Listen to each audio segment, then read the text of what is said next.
And the next item is the Natural Environment Recovery Program Quarterly Progress Report, and I'd like to invite Chrissy Williams to join us, and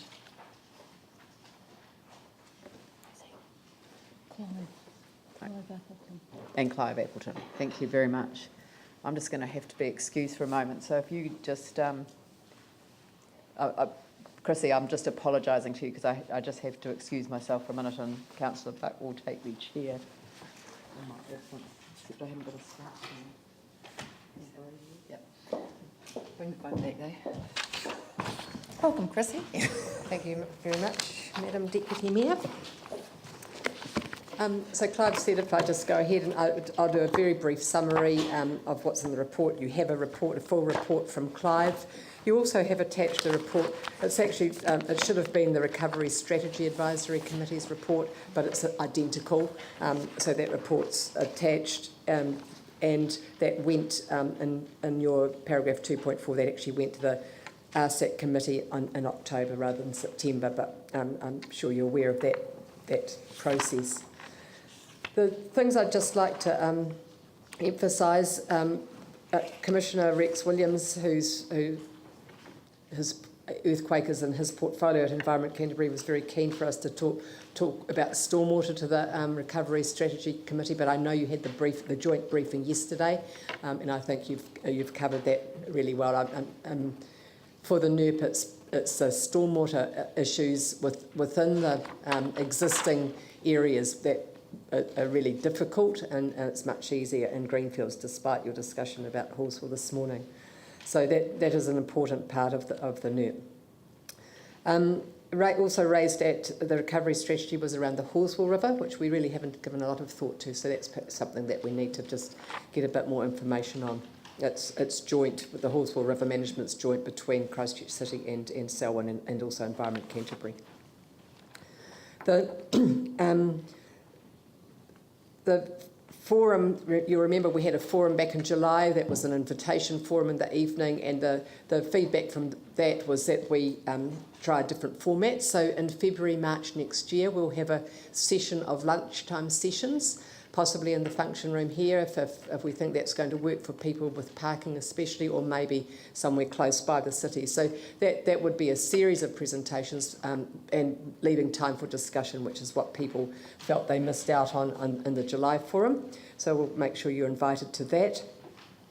I presented to the Australasian Natural Hazards Management Conference in September on the development of the Natural Environment Recovery Program. So I've got that presentation now, so if you have opportunities or think of opportunities where we could present that to groups, it's a good half-hour presentation, and we'll use that as the introduction in the forum sessions in February, March. So offering that to you or to any of groups you may have an interest. As far as our projects go, the Soil and Health Canterbury are leading Project 12 really, really well, and you've got a report coming up later today on item 16 around the Food Resilience Network. So both Tony Moore and I are working closely with that group, and they have an expo coming up on the 1st of November, and I think you're going to be there, Vicky, to present some of the work that the Council's been doing around the Food Resilience Network strategy. So that's going to be a good day. So that's the 1st of November, 10:30 at the Botanic Gardens. And then some of the other projects that I've been meeting with and trying to, a lot of them are red zone, trying to understand what their imperatives are, what some of the technical issues are. And I'll just list them and catch you up with any that you want more information on. But the Flatwater Lake, there's a trust setting itself up and working with Eastern Vision to make sure they're well connected with the community in that area and the wider community. You will have heard of the Eden Project proposal. Again, there's a trust established themselves, and we're having discussions with them similarly to make sure that they're talking with local people around their ideas. Obviously, none of these are set to go.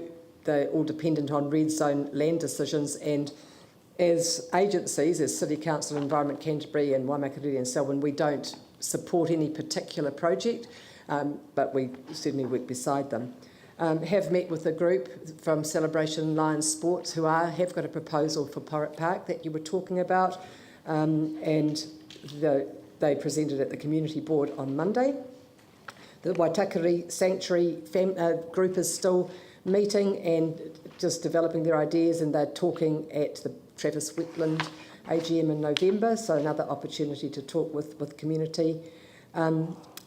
Engaged with the Avon River Precinct Te Papa o Te Karo work, excuse me, that's happening in the central city, and your council staff sit on that as well. So, and I've also met with the Rod Donald Banks Peninsula Trust, who are doing some fantastic work at mapping recreational opportunities on Banks Peninsula, and I think provide a really good model to what we could possibly do in other parts of the city, where they're looking they're looking at all tracks, whether they're Department of Conservation, City Council, privately managed tracks. So they've done some excellent work around that.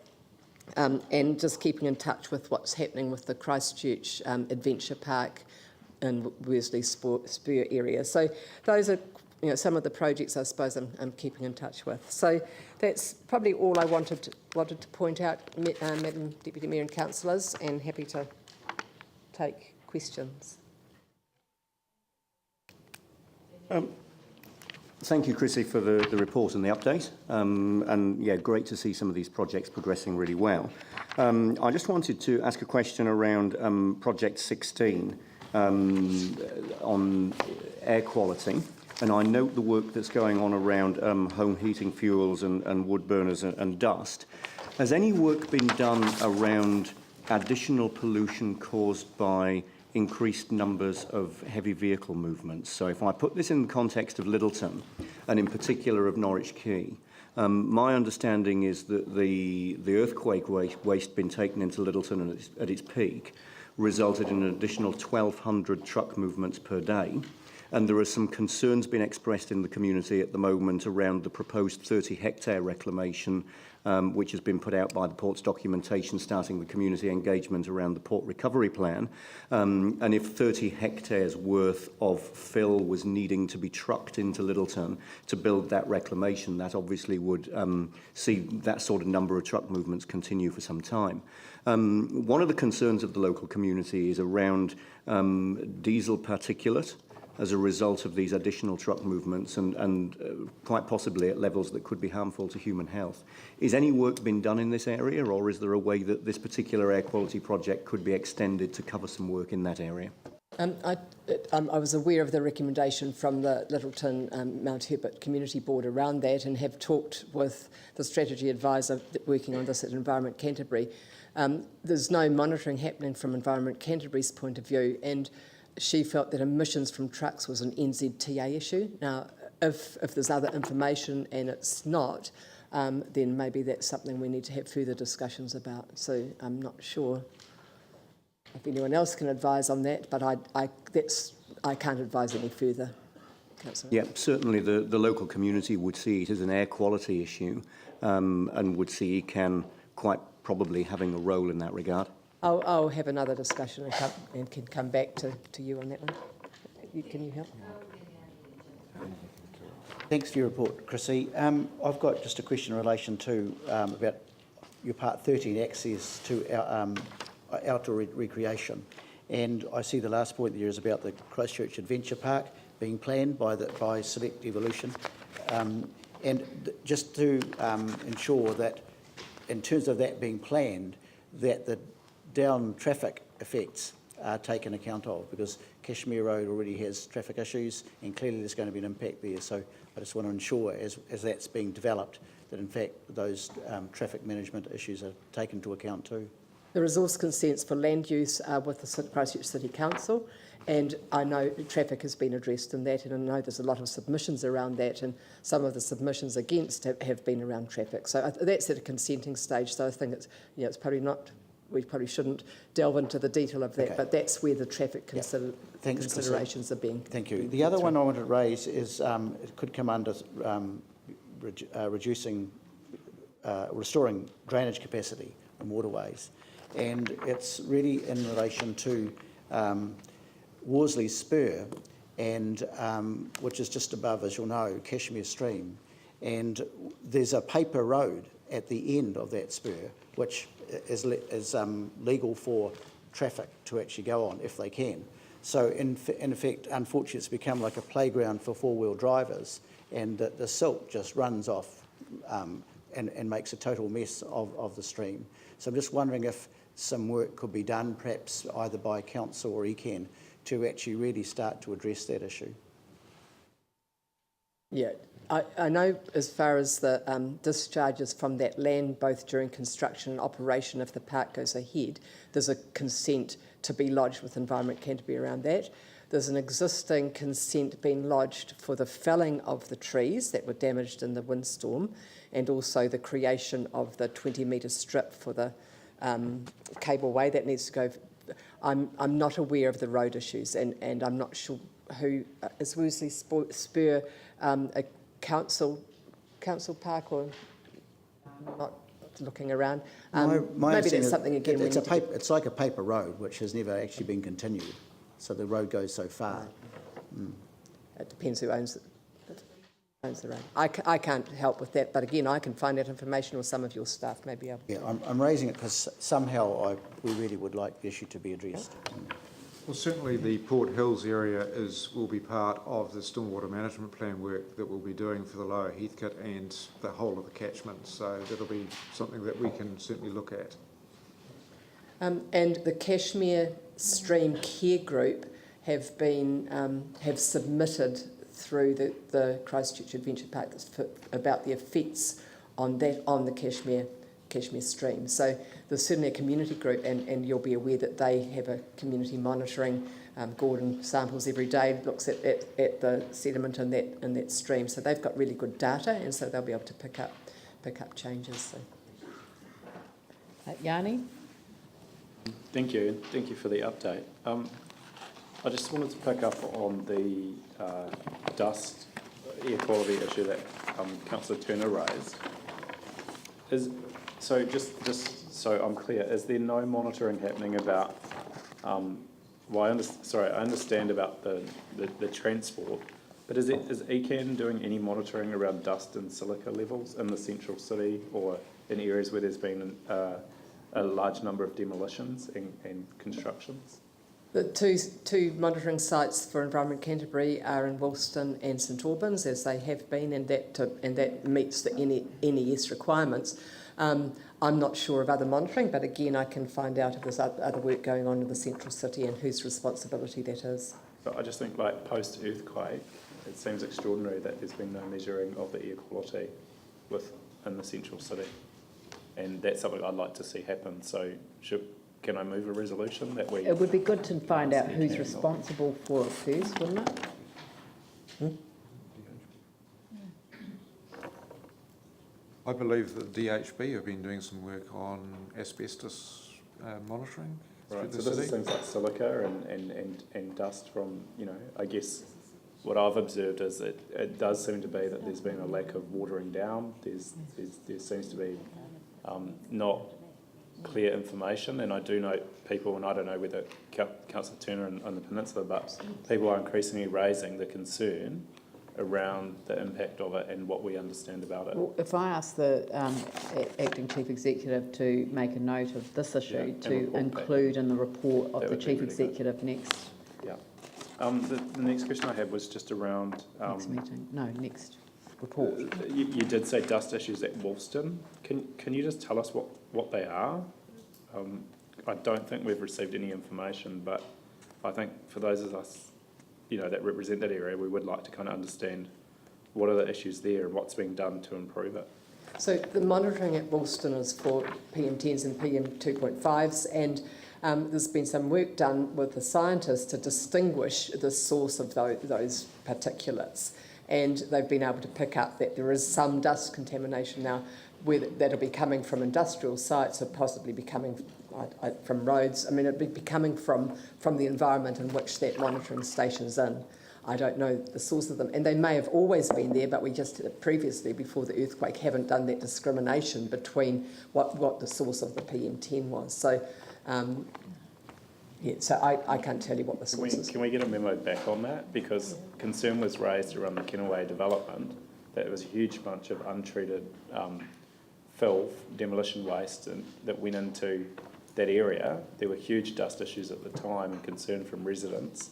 And I just want to check that, you know, that's someone that we do have ongoing monitoring and we can kind of reassure people that around what's happening. So is a memo back on the Wolston dust issues something we can get? I don't know whether it comes from ECAN or from our staff or from that joint. We'll include it in the report back as well. Great. And you'll notice the comment from our staff in the report that dust issues that also require improved management by all land managers. So it sounds like it's a consenting issue and that it's a land management issue, but yeah, we'll check. So land management would be council, We'll check. I presume. We'll I think check. just getting some check. Yeah. And the final question from me, I was just interested in Project 8 that talks about, it doesn't have it as an emerging issue, it's just got it in the kind of July, August, September update. The risk that extent of wastewater network rebuild not sufficient to achieve equal or better than pre-earthquake overflow frequencies and volumes currently flows through CWTP up 60% higher than pre-earthquake. So I would have thought that's a pretty significant emerging issue, and there should be some next steps highlighted around what we're doing. I mean, it's, yeah, I guess that's raw sewage going into the rivers, as I read it. So why hasn't that been, I guess the question is, why hasn't it been identified as an emerging issue? Should it be, and can we be told what's being done in that space? I think it has been recognised as an issue. I mean, the Silver Ferns consent to discharge into the Waimakariri in heavy flows is because of the infrastructure not being able to cope with it getting through to the treatment plant, Christchurch wastewater treatment plant. So it has been identified in areas. I mean, the response certainly sits with the City Council on this one. And that, maybe it's a question for the RSOC. What is it? Chief Executive's advice. The report that we've got where it says risks, that's not identified as a risk, but I would have thought it's a pretty big risk, and it should actually have some tangible actions associated to minimising it. I'll pick that one up and provide some information back either through the CEO's report or separately. I think it might be useful to actually record these so that it can be shown that we've actually asked for this information to come back, if that's possible.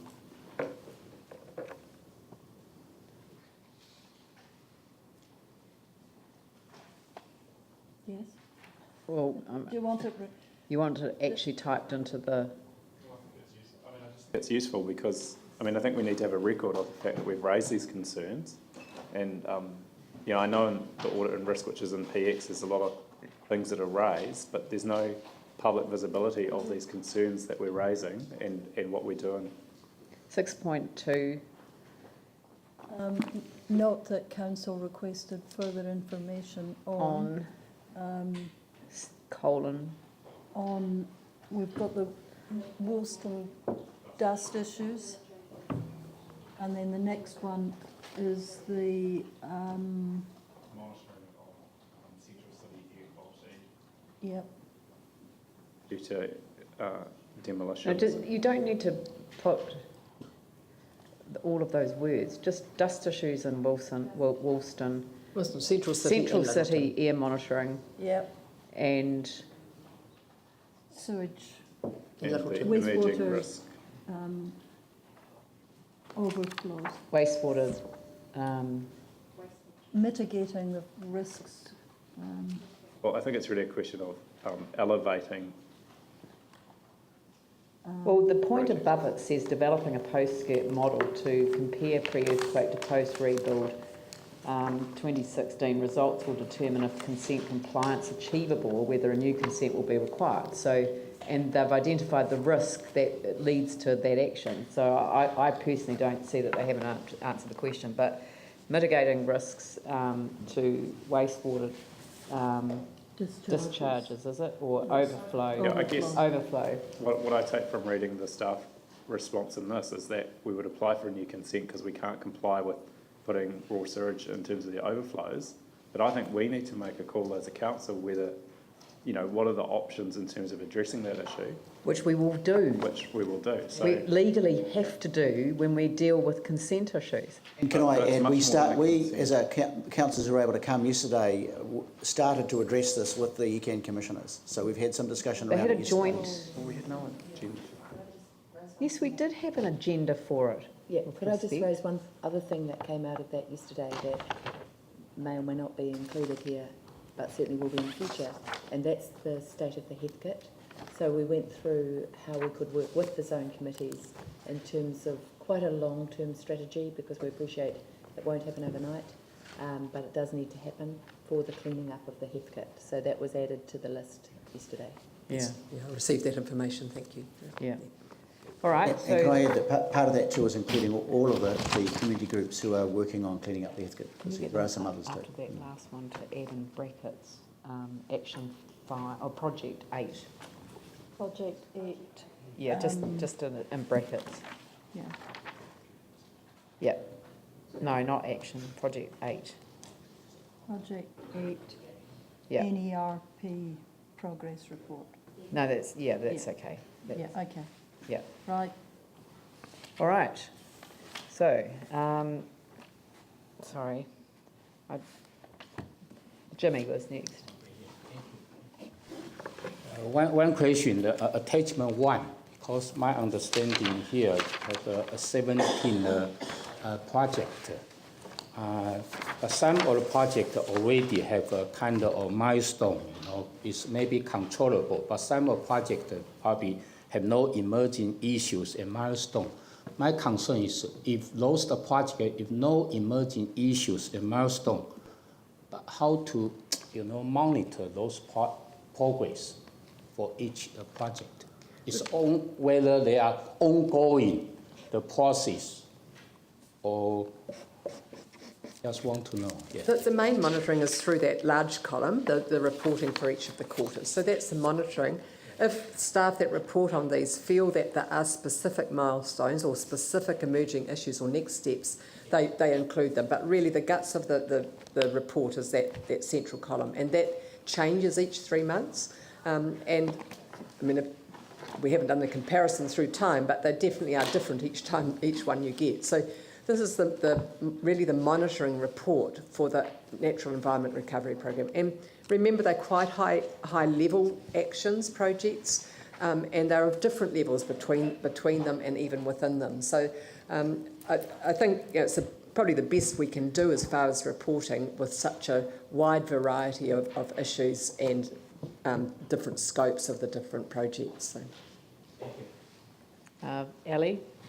Thank you. Just on page 78, number 16, the earthquake effects on emissions and air quality, and just looking at what the emerging issues are in there, there doesn't seem to be anything that reflects well, I know that the front page of the paper this morning with regards to the fuel poverty and the ongoing problems there. What I want to know is there a focus or even an intention to look at additionally supporting new builds as far as solar, for example, goes? I understand no longer do subsidies apply, which seems to be... Was that? What was it? Might be a window broker. Was that a window breaking? Must be. Too long. People have saying here in the front of the building to remove a big pane of glass. I don't know whether